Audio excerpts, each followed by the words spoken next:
어제 제가 이제 세모대학 교수를 하다가 선교사로 간 이야기를 말씀을 드렸는데, 선교사가 된다는 게 얼마나 어려운지 선교지에 가보지 않고는 모르는 것 같아요. 저도 그래도 가면 무슨 할 일이 있겠지 이런 생각을 하고 갔는데, 제가 갔던 선교지는 제가 가지고 있던 그런 기대와 전혀 달랐습니다. 우선 제가 간 곳은 족자카르타라고 하는 도시였는데, 그 족자카르타라고 하는 도시는 인구가 한 250만 명쯤 되는 그런 도시입니다. 근데 그 도시에 대학이 100개가 있어요. 대학이 얼마나 많은지 몰라요. 그러면 아마 한 도시에 대학이 100개 있다는 거 아마 상상하시기 어려울 거예요. 우리나라에는 그런 도시가 없어요. 근데 인도네시아 다른 도시도 그렇지 않아요. 족자카르타라고 하는 도시만 대학이 집중적으로 모여 있어요. 근데 그 중에 두타와짜나라고 하는 대학에 OMF가 저를 이제 보냈습니다. 그래서 그 대학에 갔어요. 근데 그 대학에 갔는데 총장님한테 이제 인사를 했습니다. 제가 손창남입니다. 그랬더니 총장님이 너무 반가워하시는데 뭐라고 얘기를 하냐면, 손 교수님이 영어로 회계학을 강의해도 되겠지만 우리 애들이 영어를 못 알아듣는다고. 그래서 인도네시아 말로 강의를 해달라고. 그래서 인도네시아 말을 1년간 배웠어요. 그리고 인도네시아 말로 강의를 했습니다. 진짜 죽을 뻔했어요. 여러분, 회계학 강의를 한국말로 해도 굉장히 어렵습니다. 한번 해볼까요? 그런데 그거를 1년 배운 인도네시아 말로 강의를 해야 되니까 너무너무 힘들었어요. 뭐가 제일 힘드냐면 질문하는 게 어려워요. 질문을 이해 못하겠어요. 제가 강의하다가 어느 날 이제 어떤 학생이 제가 하는 설명을 잘 이해 못한 것 같아가지고, 교수님 질문해도 돼요? 이러더라고요. 저 질문 좋아해요. 그래서 네, 질문하세요. 그랬더니 너무너무 그 질문이 저한테 어렵게 들리는 거예요. 그래서 다시 한번 천천히 해주세요. 그랬더니 그 친구가 진짜 천천히 했는데 그래도 못 알아들었어요. 그래서 한 번 더 해주세요. 그러니까 그냥 앉았어요.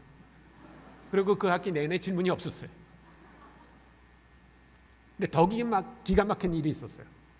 학기 말고사를 이제 학기가 끝나고 종강하고 학기 말고사 준비를 이제 그 시험 문제를 내려고 사무실에 갔는데, 제 조교가 이렇게 저를 찾아왔어요.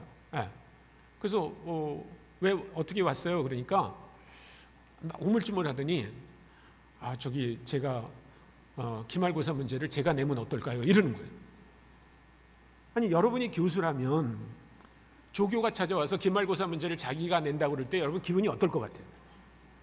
두 개 중에 하나 고르세요. 1. 기특하다. 2. 싸가지.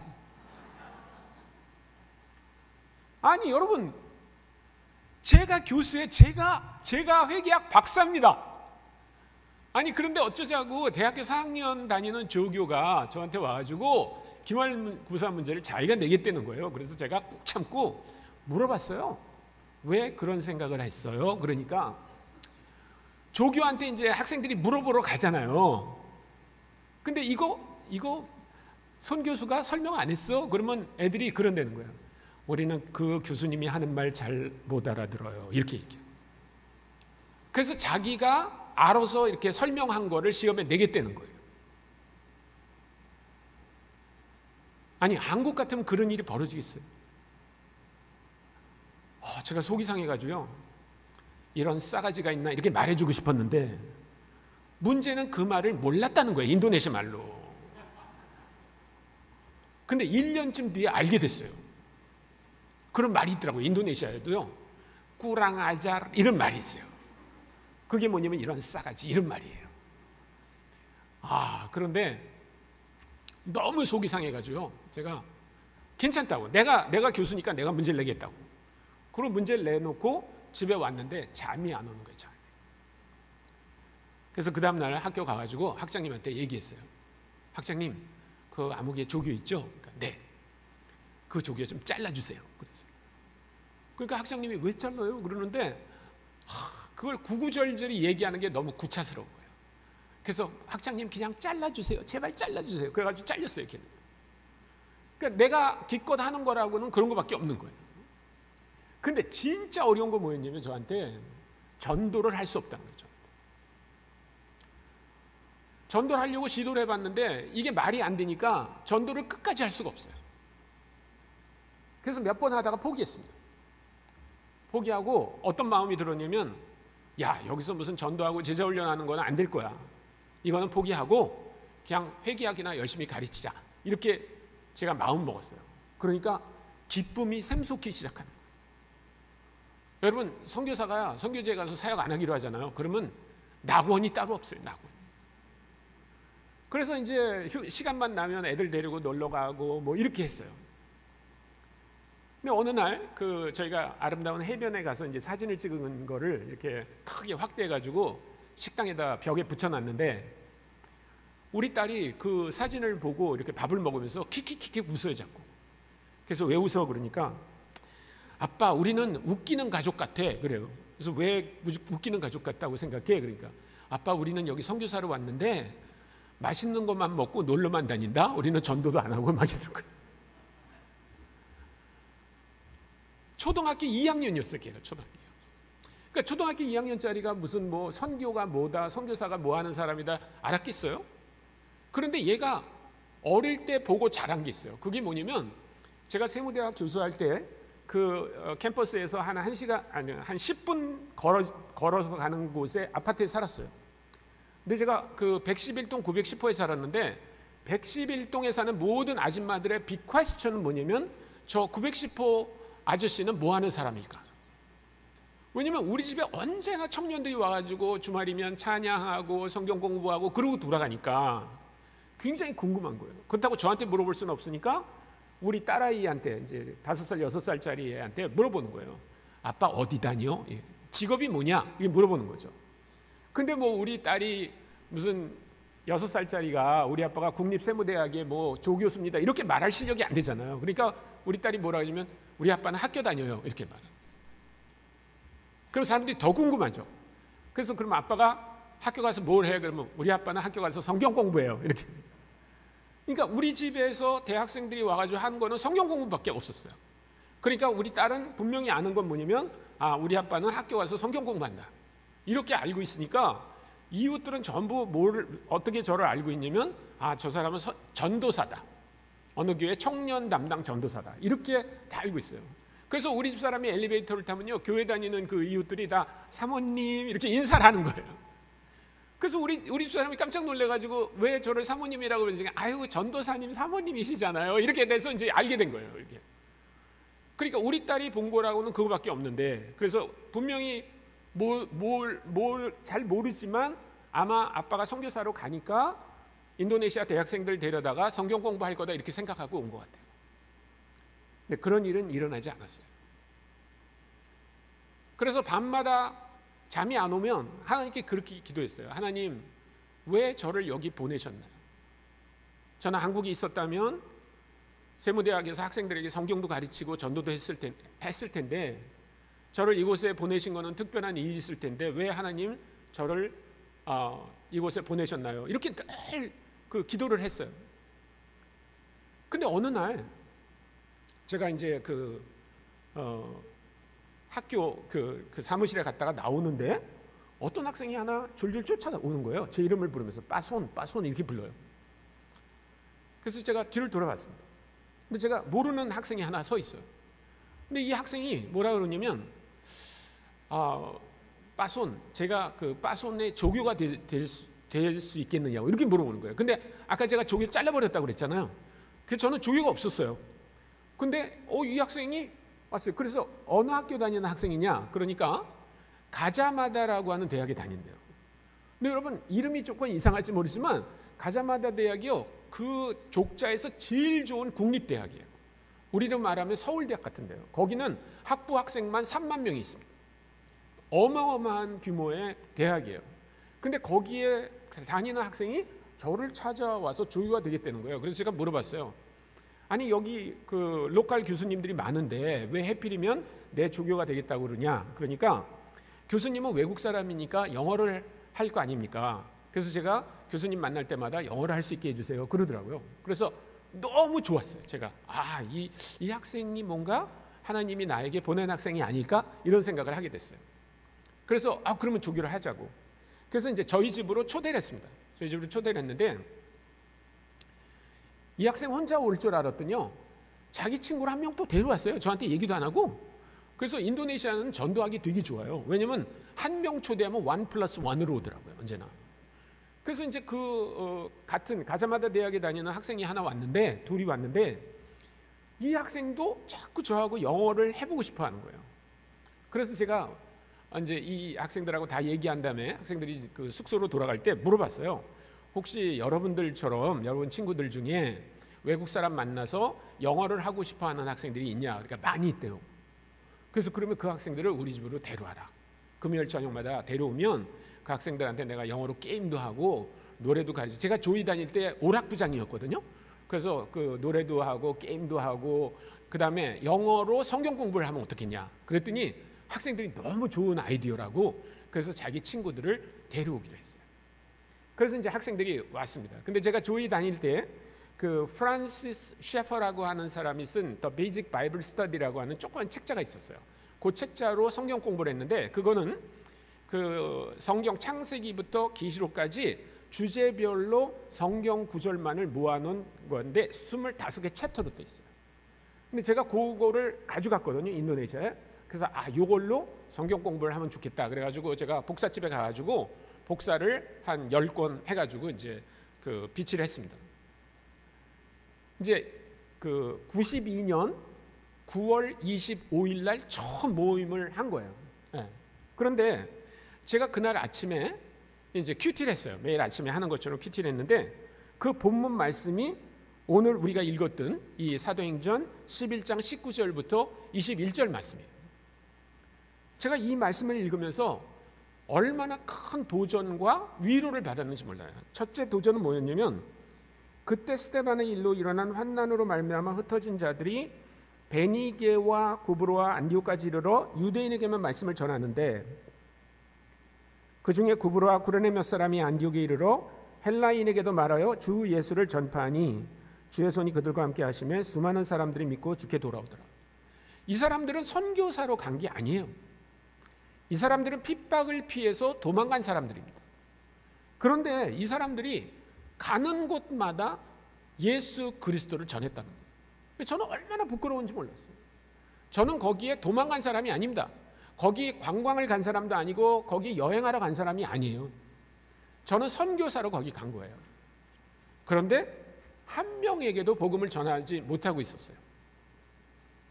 그런데 이 흩어진 사람들은 일반 성도들인데, 이 사람들이 흩어져 다니면서 복음을 전했다는 것 때문에 저는 너무나 부끄러웠어요. 근데 또 다른 그 위로가 있었어요. 그게 바로 21절 말씀입니다. 주의 손이 그들과 함께 하심에 수많은 사람들이 믿고 주께 돌아오더라. 근데 제가 그날 아침에 이 말씀을 뭐로 묵상했냐면, 우리가 읽는 개정개혁으로 읽은 게 아니고 제가 읽은 말씀은 현대어 성경이었어요. 현대어 성경. 근데 현대어 성경이 19절하고 20절은 되게 비슷한데요. 21절 말씀은 이렇게 시작해요. 하나님이 저들이 애쓰는 것을 높이 보시고 그들과 함께 하사 수많은 사람들이 주님께 돌아왔다. 이렇게 돼 있어요. 뭐 어떤 번역이 더 좋은지는 잘 모르겠어요. 그런데 분명히 현대어 성경은 그날 저에게 어마어마한 위로가 됐어요. 마치 하나님이 이렇게 말씀하시는 것 같았어요. 창남아, 내가 네가 애쓰는 것을 높이 보고 있다.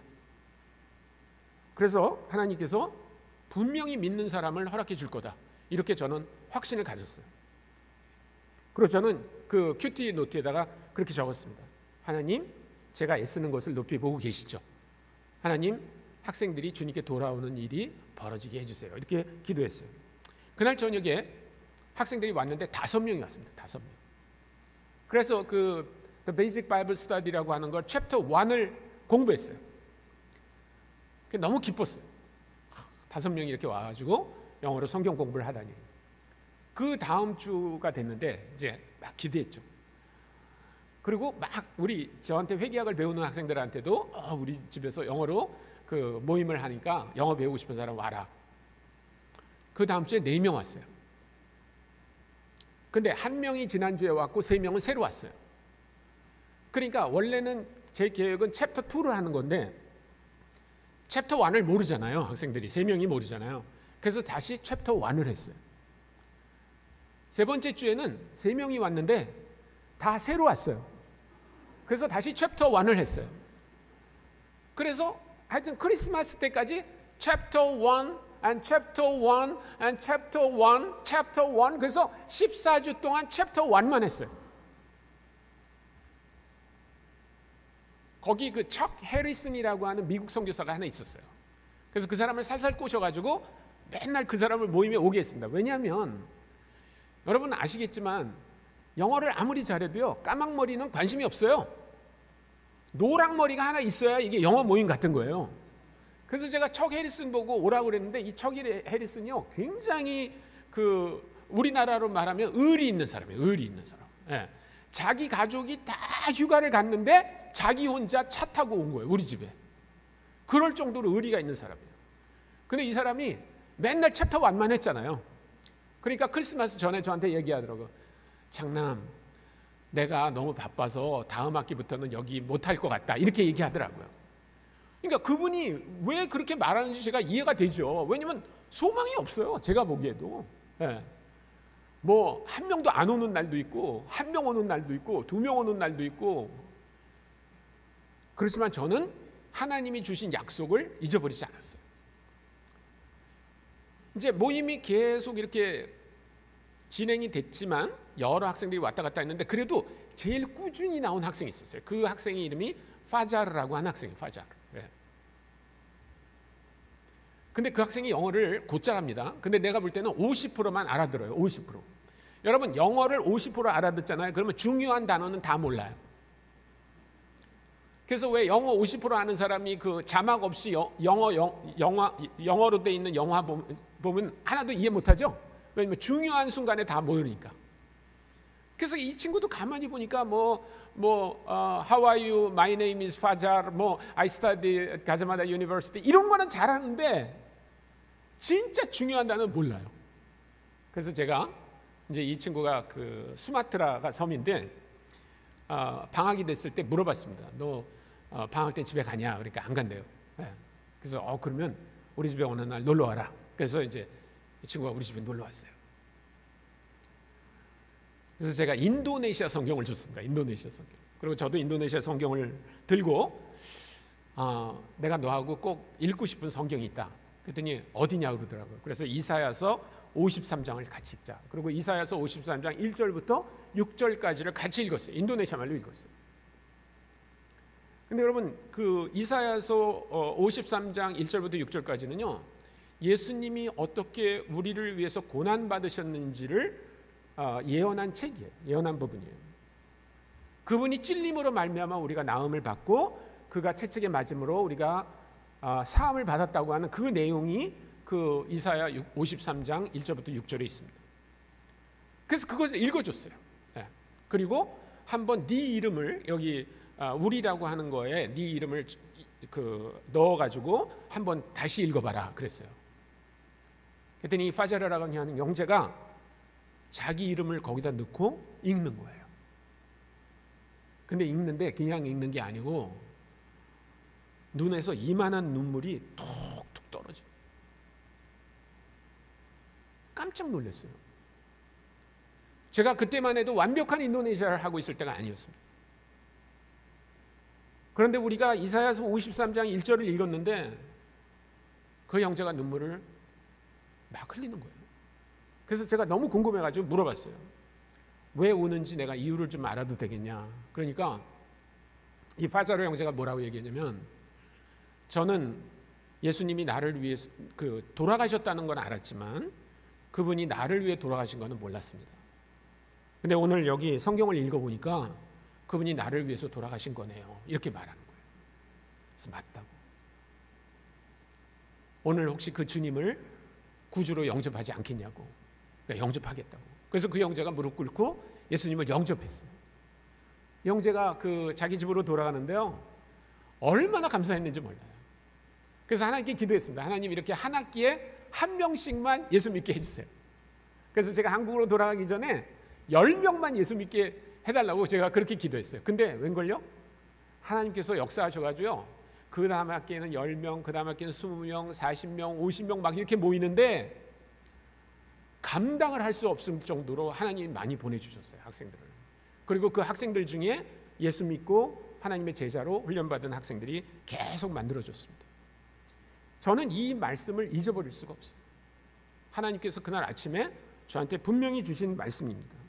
그런데 동시에 저는 여기 나오는 이 흩어진 사람들이 갖고 있는 아주 놀라운 특성에 대해서 오늘 여러분들하고 좀 나누고 싶어요.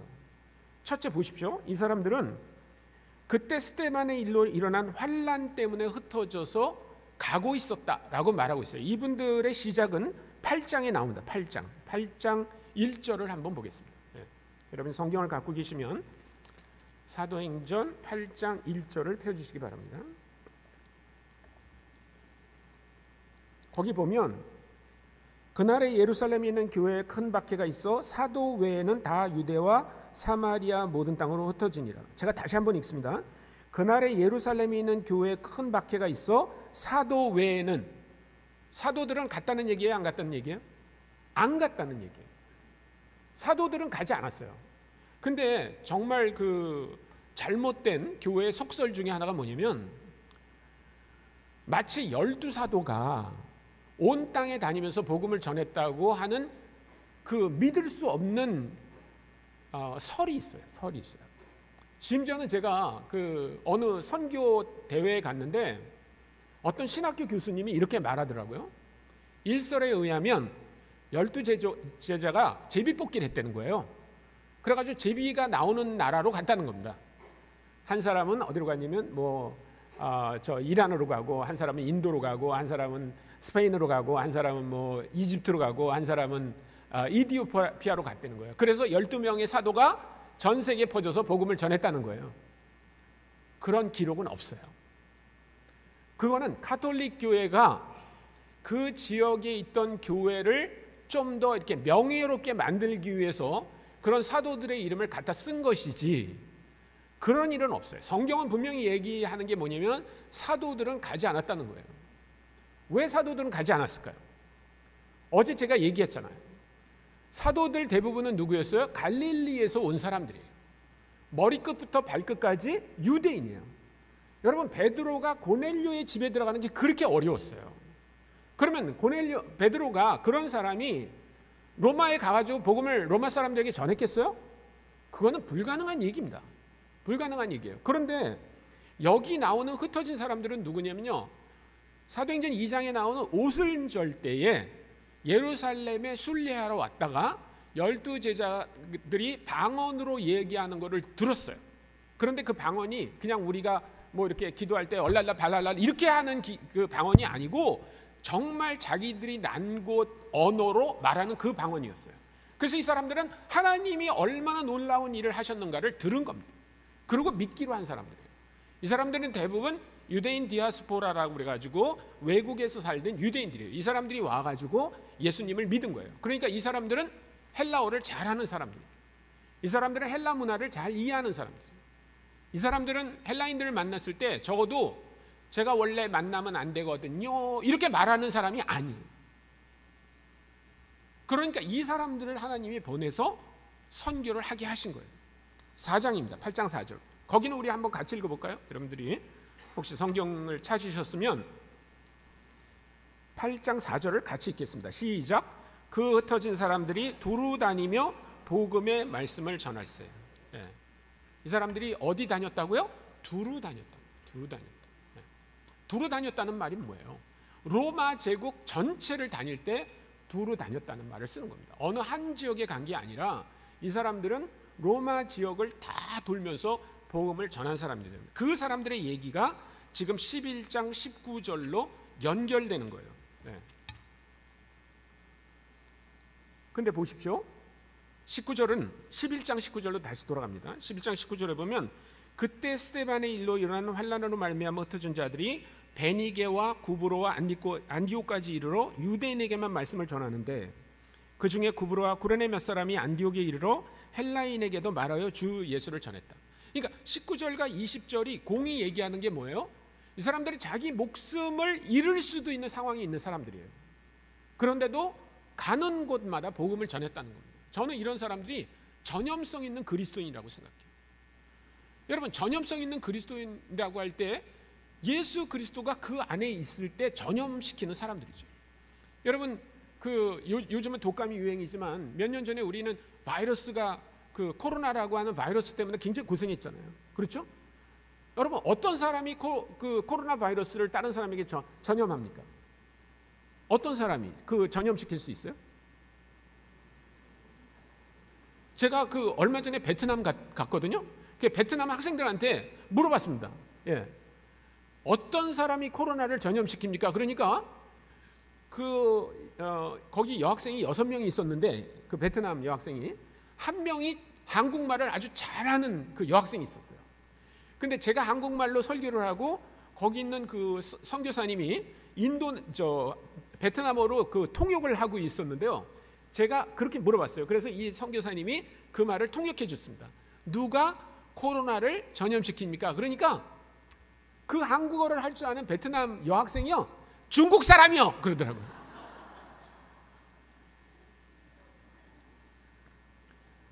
저는요, 우리만 일본 사람을 그렇게 싫어하는 줄 알았어요.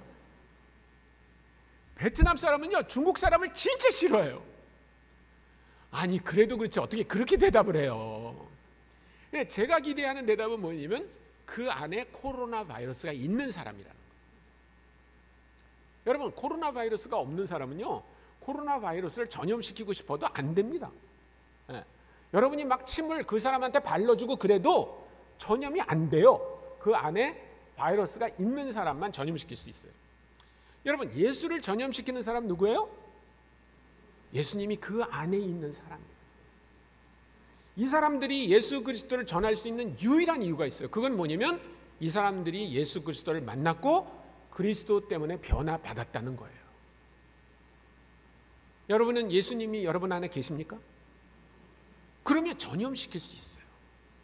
어떤 사람들은 예수를 전염시키려면 특별한 재능이나 훈련을 받아야 된다고 생각하는데 아닙니다. 그거는 여러분들이 예수를 전하는데 도움을 주는 거지, 그것은 여러분들이 그거를 해야만 전할 수 있는 게 아니에요. 여러분, 이 세상에서요, 전파하는 거 좋아하는 사람 굉장히 많아요. 제가 한번 인도네시아에 있다가 이제 한국 OMF 대표를 맡게 돼 가지고 2000년 가을에 제가 한국에 온 적이 있습니다. 되게 추웠어요, 그날. 그래서 친구 목사 집에 이제 머물렀습니다. 제 집이 그때는 없었기 때문에 우리 가족들 다 인도네시아에 있었고 저만 이제 OMF 일 때문에 왔었는데, 그래서 이렇게 배가 출출했어요. 그랬더니 그 부인이 물어보더라고요. 저기 식사하셨어요? 그래서 아직 안 했다고. 그러니까 그러면 밥을 좀 해드릴게요. 그래서 밥하지 말고 신라면 있으면 끓여달라고. 여러분, 그 해외에 있다 온 사람 제일 먹고 싶은 게 라면이에요, 라면. 그래서 라면 끓여달라고 그러니까 알았어요. 그러고 저기 주방에 가서 이제 불을 켜고 라면을 끓이려고 그러더라고요. 근데 그 TV가 있어가지고 뭐 인도네시아에서는 그 한국 TV를 볼 수가 없으니까, 그래서 무슨 뉴스가 나오나 그러고 이제 제가 TV를 리모컨으로 탁 틀었어요. 근데 뉴스가 안 나오고 무슨 드라마가 나오더라고요, 드라마. 근데 저는 뭐 드라마를 연속적으로 본 게 아니니까, 그리고 배우들이 다 바뀌어가지고 누군지 모르겠더라고요. 제가 기억나는 배우는 여운계밖에 없었어요, 여운계. 예. 그래서 이게 배우도 잘 모르겠고 그래가지고 제가 끌려고 그랬어요. 그랬더니 그 라면 끓이던 부인이 그냥 후닥닥 튀어나오면서 서교사님 나 그거 봐야 돼요 그러면서 라면 불 딱 끄고 그 다음에 이제 그 소파에 앉아가지고 그 드라마를 보는 거예요. 그래서 나도 이제 라면도 못 먹고 이제 그 부인 때문에 할 수 없이 이제 그 소파에 앉아가지고 이제 그 드라마를 같이 보는 거예요. 나는 뭐 재미가 하나도 없더라고요. 근데 그 부인이 그냥 보는 게 아니라 중계 방송을 해주는 거예요, 저한테. 생 중계 방송. 예. 근데 그게 가을 동화 마지막 편이었어요. 가을 동화. 그래서 이거 꼭 봐야 돼요. 막 그러면서 원래 얘가 얘하고 뭐 이렇게 해야 되고 뭐 이게 아무리 들어도 무슨 말인지 모르겠는데 하여튼 그 부인은 끝까지 그 드라마를 나한테 설명해 줬어요. 근데 이제 중간에 드라마를 보는 중간에 전화가 하나 옵니다. 그러니까 그 부인이 전화를 받았어요. 근데 이제 뭐 누구한테 전화가 왔는지 모르죠. 그냥 저는 이제 이렇게 부인이 떠드는 소리로만 아는데, 그래, 어디야? 브라질이야? 야, 브라질에 있는 누구하고 전화를 하나 봐요. 야, 나 지금 가을 동화 마지막 편 보고 있는데 내가 이거 전부 녹화해가지고 너한테 보낼게. 너 이거 꼭 봐야 된다 하면서 뭐 오늘 주인공 죽는데 가지고 우리가 죽지 말라고 다 그 PD한테 편지를 보냈어. 근데 그래도 죽는데 뭐 이러면서 전 세계에 이 가을 동화 선전하는 전도사예요, 이분이. 내가 볼 때. 야, 근데 저도 그분 때문에 끝까지 봤어요. 근데 진짜 별거 아니더라고요. 뭐 남자하고 여자하고 좋아하는 거 그 얘기 아니에요? 예? 그래가지고 그 여자애가 병이 걸렸잖아요. 그래가지고 뭐 이렇게 그 남자의 이렇게 끝에 보니까 뭐 엎혀가지고 이렇게 오빠 나 좋아해? 뭐 그러다가 이제 그래서 죽었어요. 그래가지고 이제 무슨 바닷가에 가가지고 이렇게 재 뿌리고 뭐. 아니 여러분, 그거 조선시대에도 있었어요. 예? 이도령과 성춘향 이런 거 다 그 티네이저 러브 스토리 그런 거. 근데 문제는 뭐냐면 자기가 감동을 받으면 다 전하는. 여러분, 예수님이 가을 동화만 못한 거예요. 우리는 영화 한 편, 드라마 한 편 봐도요, 감동을 받으면 감당을 못해요. 근데 여러분 예수님이 여러분 안에 계신다고 할 때 그거는 얼마나 감동스러운 스토리입니까? 예수님이 우리 안에 계시기 때문에 우리가 죄상을 받잖아요. 예수님이 우리 안에 계시기 때문에 우리가 영원한 생명을 누리잖아요. 예수님이 우리 안에 계시기 때문에 우리가 부활의 소망이 있잖아요. 이거는요, 가을 동화 한 편하고는 얘기가 안 되는 거예요. 만약에 가을 동화를 그렇게 딴 사람들에게 열심히 전할 수 있다면요, 우리 안에 계신 예수님, 우리가 경험한 예수님은요, 전할 수 있는 거예요. 이 사람들이 예수 그리스도를 그렇게 어려운 상황에도 전할 수 있었던 유일한 이유, 그것은 예수님을 경험했다는 거예요. 두 번째, 이 사람들이요, 19절에서는 처음에 유대인에게만 복음을 전합니다. 근데 두 번째 보면 20절에 보면 헬라인에게도 복음을 전했다 돼 있어요. 여러분, 지난 시간에도 말했지만 어제도 말씀드렸지만 유대인하고 헬라인은요, 진짜 사이가 나빴습니다. 유대인들은 헬라인을 개라고 불렀어요. 그리고 지옥의 땔감이라고 가르쳤습니다, 자녀들에게. 그래서 보통 유대인들은 헬라인들하고 상종하지 않았어요. 해외에서도 그랬습니다. 그런데 여기 이 흩어진 사람들은요, 그런 민족적 편견을 다 넘어간 사람. 얼마 전에 하얼빈 봤거든요. 하얼빈 진짜 재밌더라고요. 네. 하여튼 무슨 안중근, 이순신 이런 거 나오면 망하는 영화가 없어요. 네. 그래서 며칠 만에 몇만 명, 몇백만 명 이렇게 되더라고요. 근데 여러분, 우리나라 사람들이 갖는 일본 사람들에 대한 편견을 생각하면 여러분, 이런 건 이해가 돼요.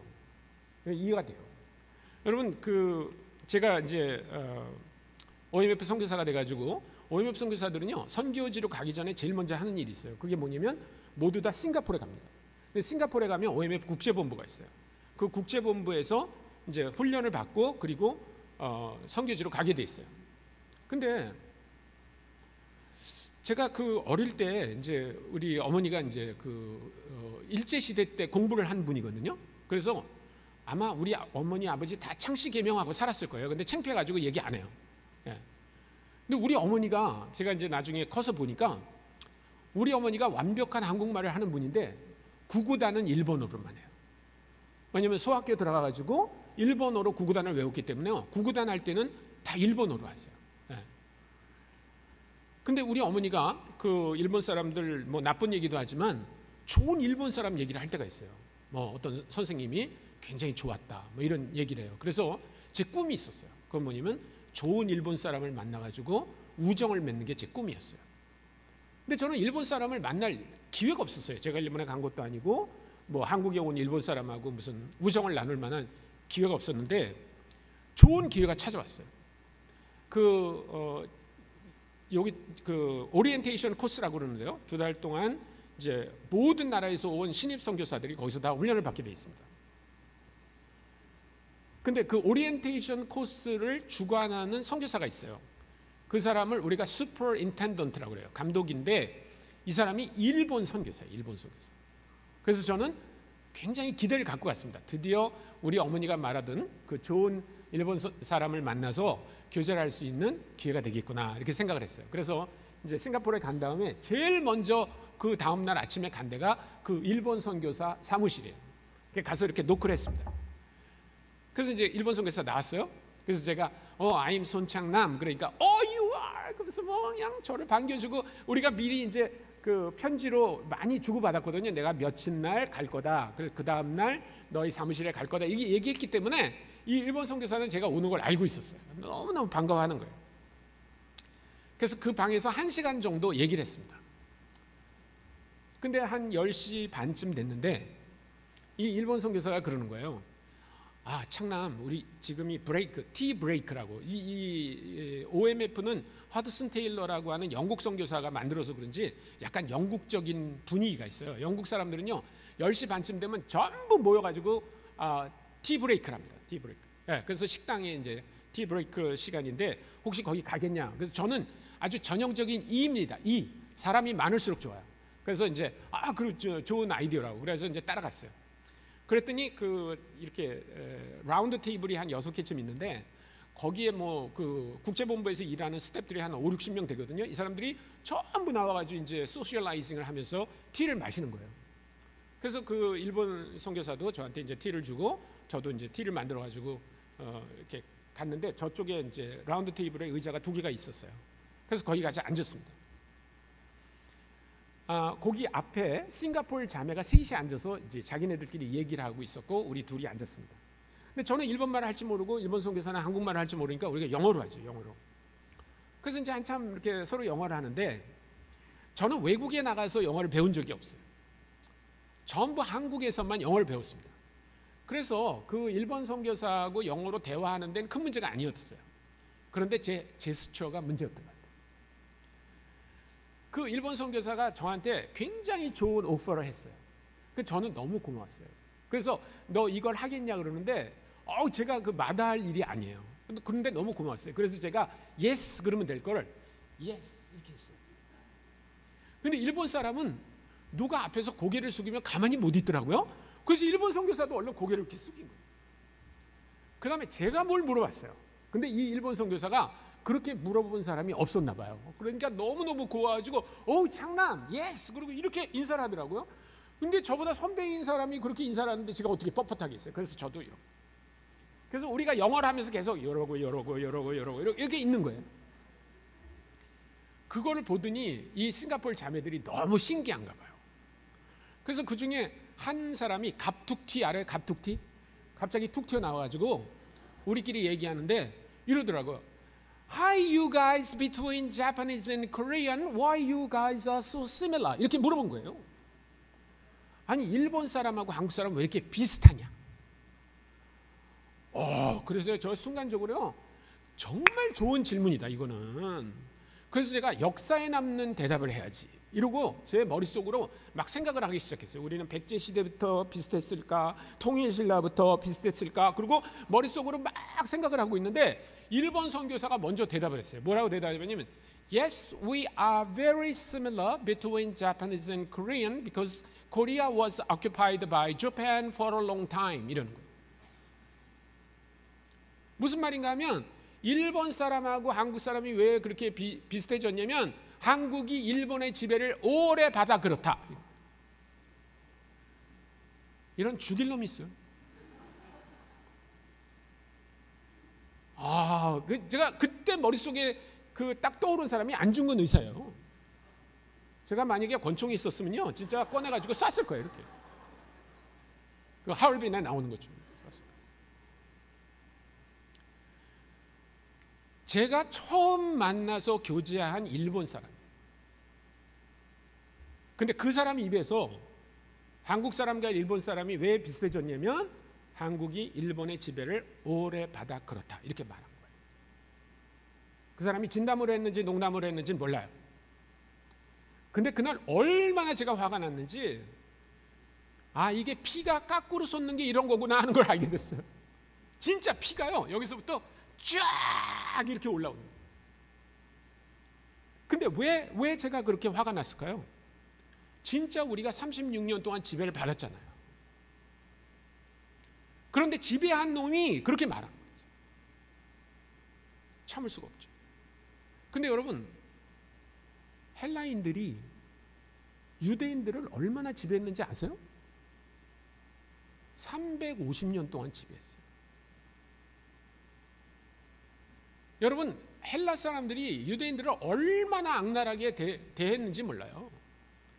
자기네 통치를 반대하는 사람들은요,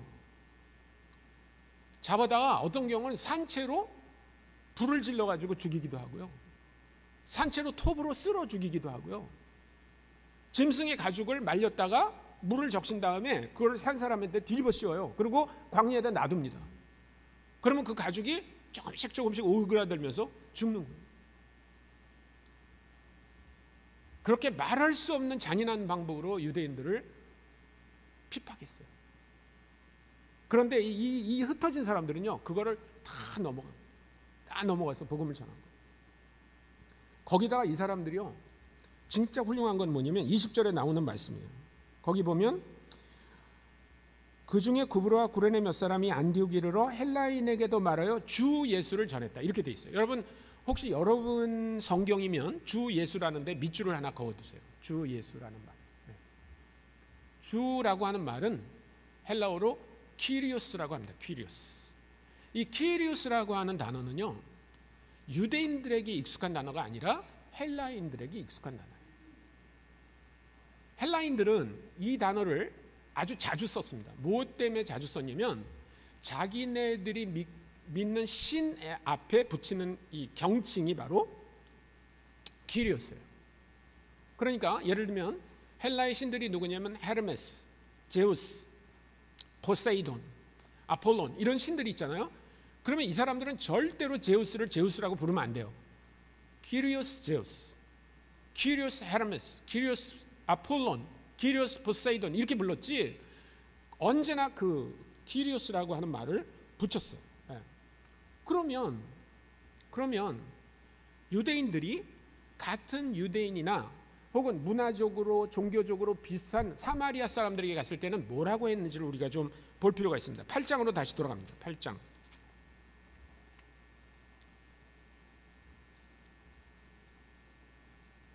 8장 4절과 5절을 제가 같이 읽어드릴게요. 4절은 아까 우리가 읽었지만 제가 같이 읽어드립니다. 그 흩어진 사람들이 두루 다니며 복음의 말씀을 전할세 빌립이 사마리아 성에 내려가 그리스도를 백성에게 전파하니. 빌립은 흩어진 사람들 중에 한 사람인데 그 사람이 사마리아에 가서 누구를 전했다고요? 그리스도를 전했다고 되어 있어요. 그리스도가 무슨 뜻입니까? 기름 부음을 받았다는 뜻이에요. 그러니까 이거는 헬라어로 크리스토스라고 말한 거고, 원래 이 말이 히브리어나 아람어로는 뭐예요? 메시아라는 뜻이에요. 메시아. 기름 부음을 받았다는 뜻이에요. 또 볼까요? 9장 22절입니다. 9장 22절.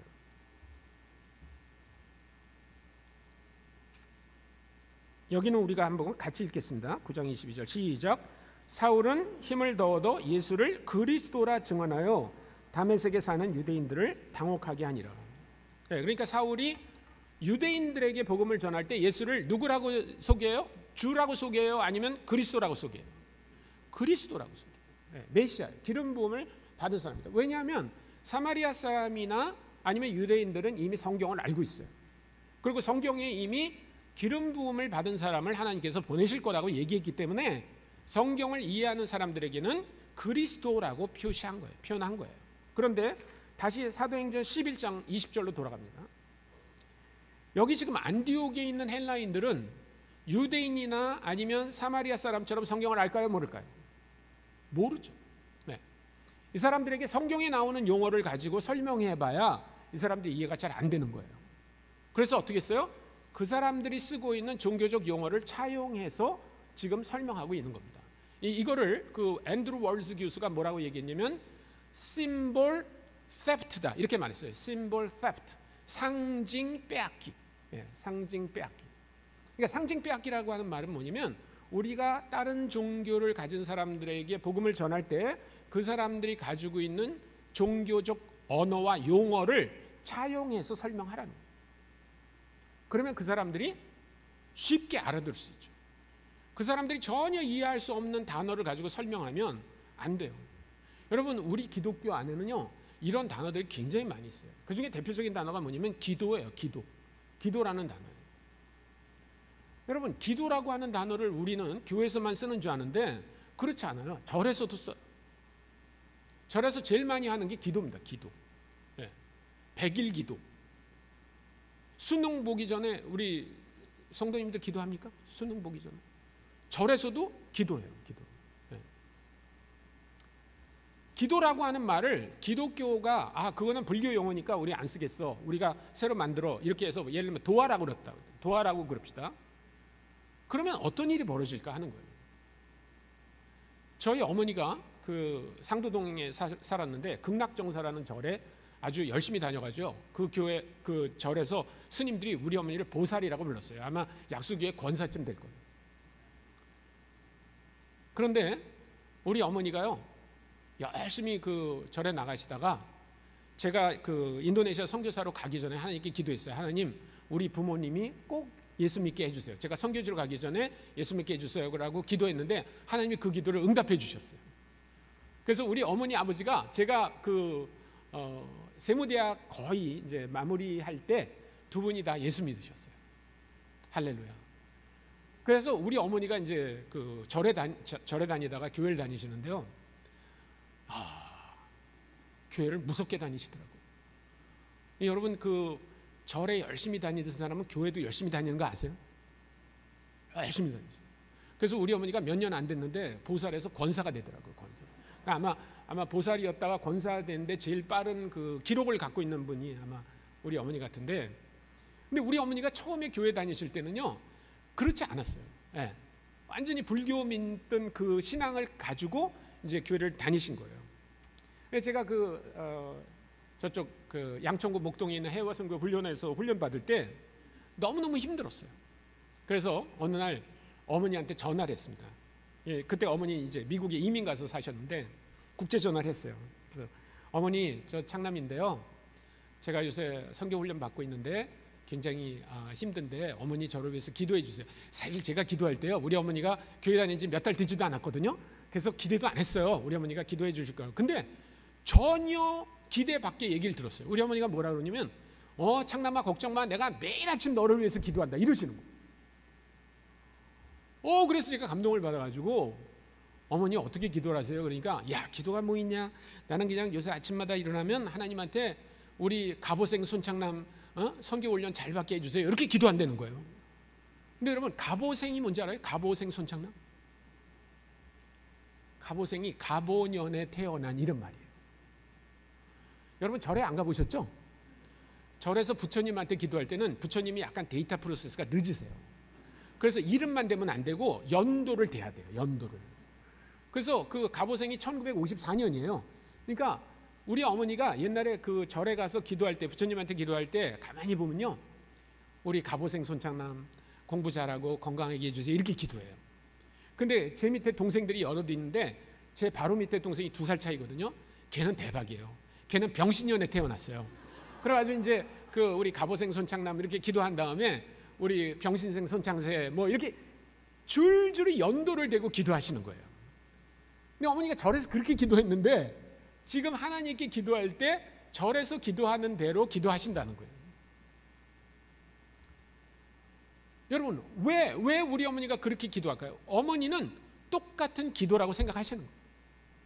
내가 예전에 부처님한테 기도한 거를 이제 하나님께 기도한다라고 생각하시는 거예요. 낯설지 않은 거예요. 하나님 그 기도가. 여러분, 만약에 우리가 기도할 때, 어떤 사람을 위해서 기도할 때 그 사람 생년월일을 대고 얘기하면 하나님이 들어주실까요? 안 들어주실까요? 오늘 밤에 한번 해보세요. 오늘 밤에 가가지고 여러분의 자녀를 위해 기도할 때 1995년에 태어난 아무개를 위해 기도합니다, 한번 해보세요. 그러면 하나님이 어떤 반응을 보일 것 같아요? 예? 하나님이 야, 여기 대웅전 같다, 이러시겠어요? 저는 하나님이 우리 어머니의 기도를 들으셨다고 믿어요. 우리 어머니에게 기도는 익숙한 단어였어요.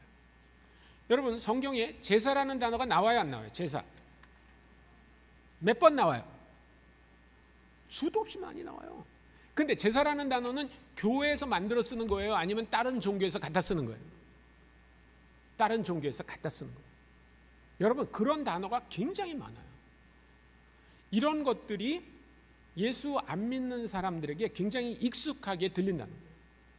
그렇기 때문에 우리가 복음을 전할 때 제일 중요하게 생각할 건 뭐냐면 그 사람들의 입장에서 그 사람들이 알아들을 수 있도록 복음을 전해야 되는 거예요. 교회에서 쓰는 용어를 갖다 쓰지 마십시오. 네. 절대로 그 사람들이 알아들을 수 있는 용어를 쓰세요. 예를 들면 많은 사람들은 이슬람들이 알라를 믿기 때문에 알라라는 말을 쓰는 거에 대해서 굉장히 알레르기 반응을 보이는 경우가 있어요. 근데 그렇지 않습니다. 여러분, 사우디아라비아에서 예수를 믿는 사람들은 하나님을 누구라고 부를까요? 알라라고 불러요. 네. 알라라고 하는 하나님의 이름을 차용에다가 쓰는 것은 아무 문제가 되지 않습니다. 그런데 제가 어떤 교회를 갔는데 그 교회 기도 제목이 나오는데 이렇게 예멘을 위해서 기도하는데요, 예멘 사람들이 알라를 믿지 않게 해주세요 이렇게 기도하더라고요. 아니요, 알라를 제대로 믿는 거예요. 알라를 제대로 믿는 게 중요하지 그 알라를 믿는 게 잘못된 게 아닙니다. 여러분, 인도네시아는 아랍어를 쓰는 나라가 아니에요. 인도네시아 말을 써요. 그런데 인도네시아 말로 번역된 그 성경에 하나님은 전부 알라라고 돼 있어요. 예를 들어서 창세기 1장 1절을 제가 인도네시아 말로 한번 말씀드려 볼게요. 빠다물라냐 알라 menciptakan langit dan bumi 이렇게 돼 있어요. 알라가 태초에 천지를 만들었다 이렇게 말하는 거예요. 왜 그랬을까요? 여러분, 인도네시아는 90%가 무슬림이에요. 90%가. 그러니까 그 사람들에게 복음을 전할 수 있는 굉장히 좋은 방법은 그 사람들이 쓰고 있는 하나님의 이름을 차용해다 쓰는 거예요. 여러분, 하나님의 이름이 바뀝니까? 하나님의 이름이 바뀐다고 하나님이 바뀝니까? 바뀌잖아요. 저는 인도네시아에 있을 때 학생들이 저를 짠드라라고 불렀어요. 짠드라, 인도네시아식 이름으로. 그러면 제가 바뀝니까? 바뀌지 않아요. 하나님도 바뀔 뿐이 아니에요. 그러나 그 하나님이 누구라고 설명하는 사람들을 위해서 토속신의 이름으로 하나님을 부르는 거예요. 이 사람들은 굉장히 선교적인 사람들이었고 그 선교적인 것을 실천한 사람들이었습니다. 마지막으로 이 사람들이 간 지역들을 한번 봐주세요. 자, 8장으로 다시 돌아갑니다. 8장 1절에 돌아가면 그날에 예루살렘에 있는 교회에 큰 박해가 있어 사도에는 다 유대와 사마리아와 모든 땅으로 흩어지니라. 다시 한번 제가 읽어드립니다. 그날에 예루살렘에 있는 교회에 큰 박해가 있어 사도 외에는 다 유대와 사마리아와 모든 땅으로 흩어지니라. 여기 지명이 어디 나와요? 예루살렘이 나와요. 그 다음에 온 유대가 나와요. 그 다음에 사마리아가 나와요. 그리고 모든 땅이 나와요. 이거 여러분 딴 데서 본 적 없어요?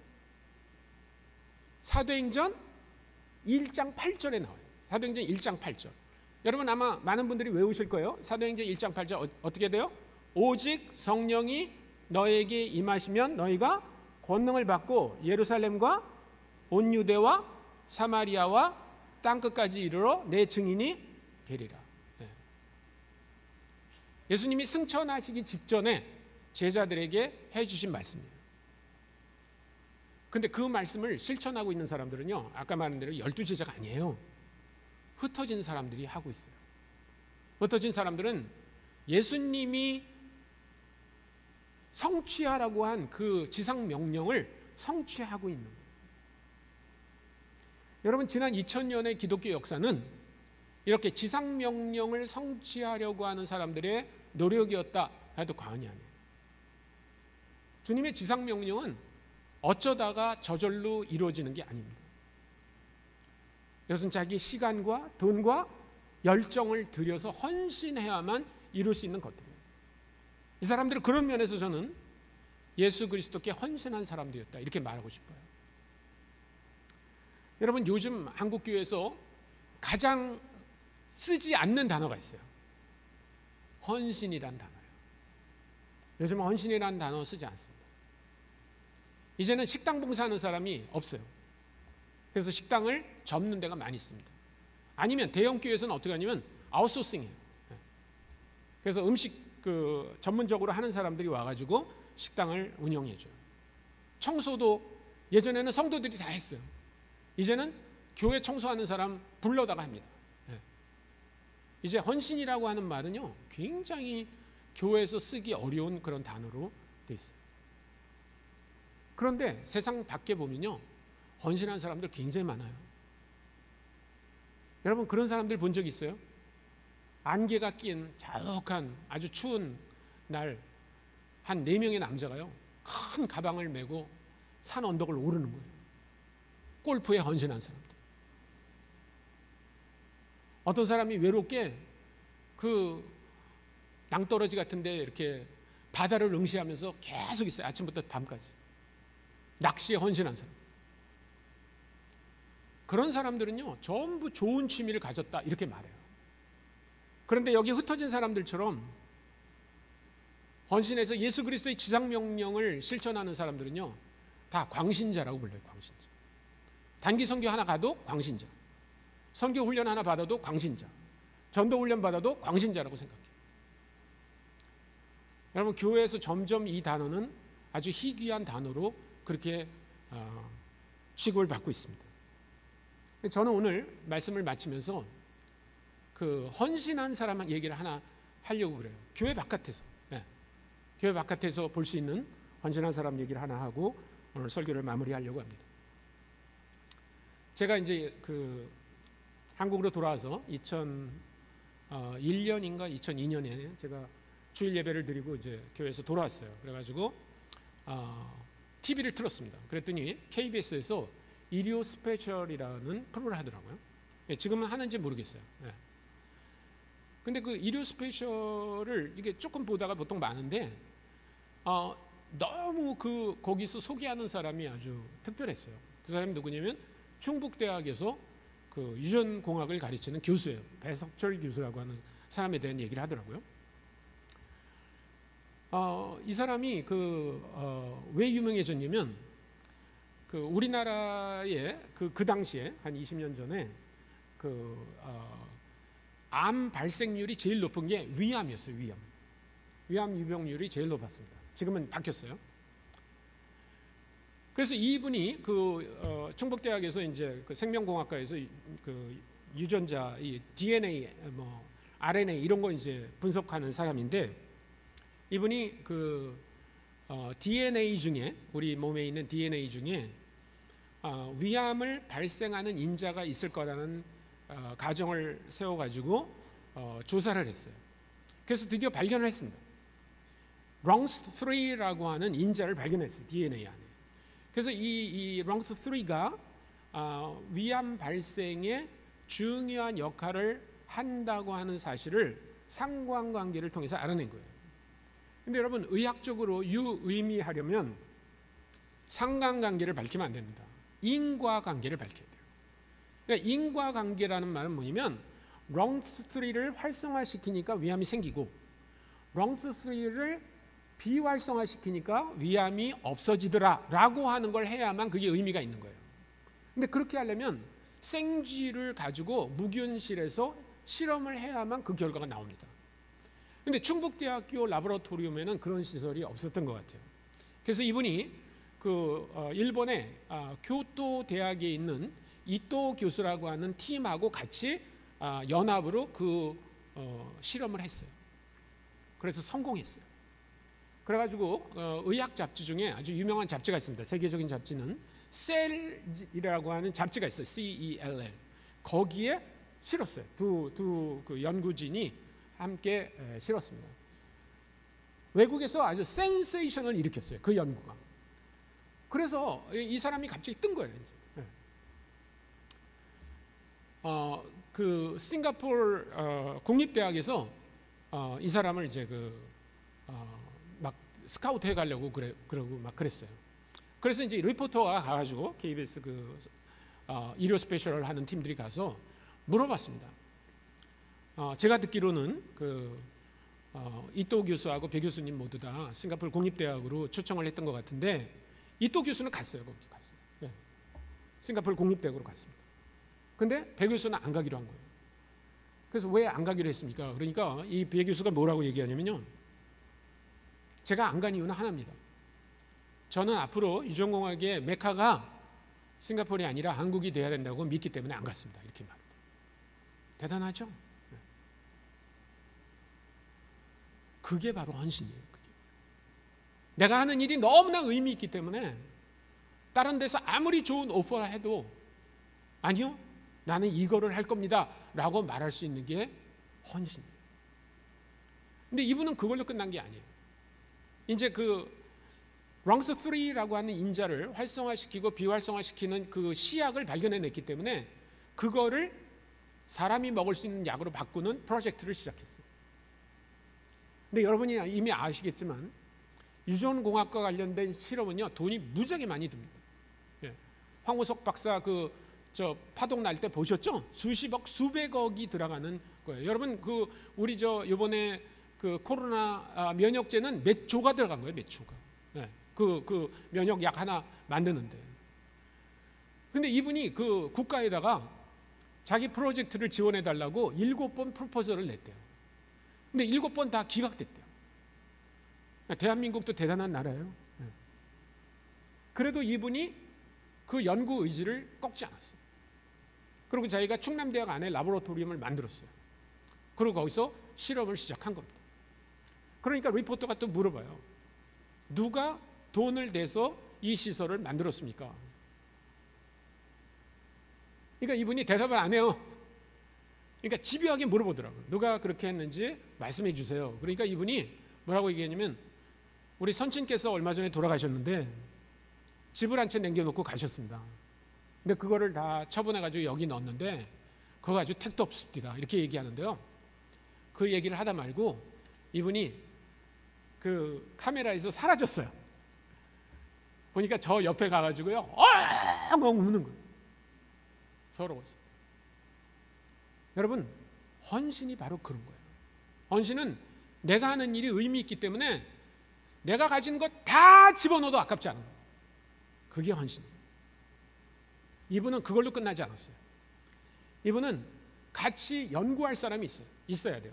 근데 그 교토대학의 이토 교수팀은 다 싱가포르 내셔널 유니버시티로 갔잖아요. 그래서 이 사람이 어떻게 했냐면 하버드하고 예일대학에 있는 한국계 유전공학 박사들한테 편지를 냈어요. 나하고 실험을 좀 같이 하자. 아무도 반응을 보이지 않으니까 이 사람이 비행기를 타고 하버드하고 예일을 찾아갔어요. 그래서 그 중에 그 닥터 리라고 하는 사람 한 사람이, 젊은 사람이 헌신해가지고 충북대학으로 왔어요. 그리고 그 실험에 참여하고 있습니다. 그러니까 리포터가 물어보는 거예요.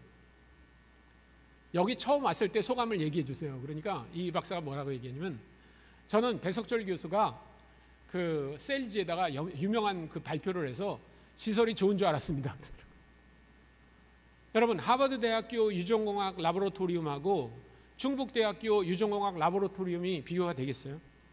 그러니까 그 리포터가 또 물어봐요. 그러면 언젠가 하버드로 돌아갈 겁니까? 그러니까 아니요.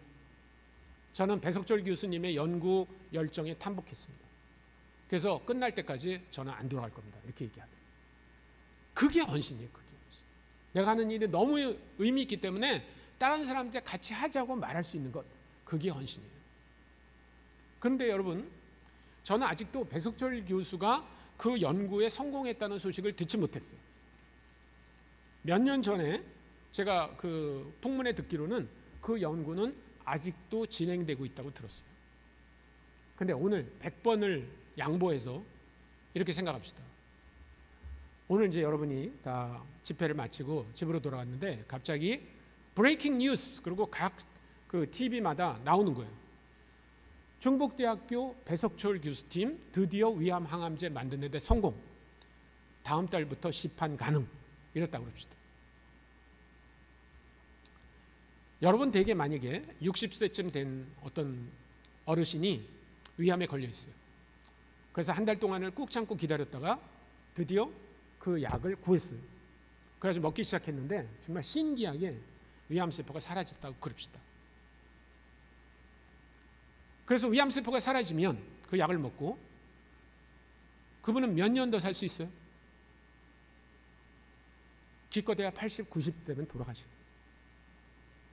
그런데 만약에 우리가 헌신해서 예수 그리스도를 전하면, 우리가 전한 예수 그리스도를 믿는 사람들은 몇 년을 더 살아요? 영원히 살아요. 영원히.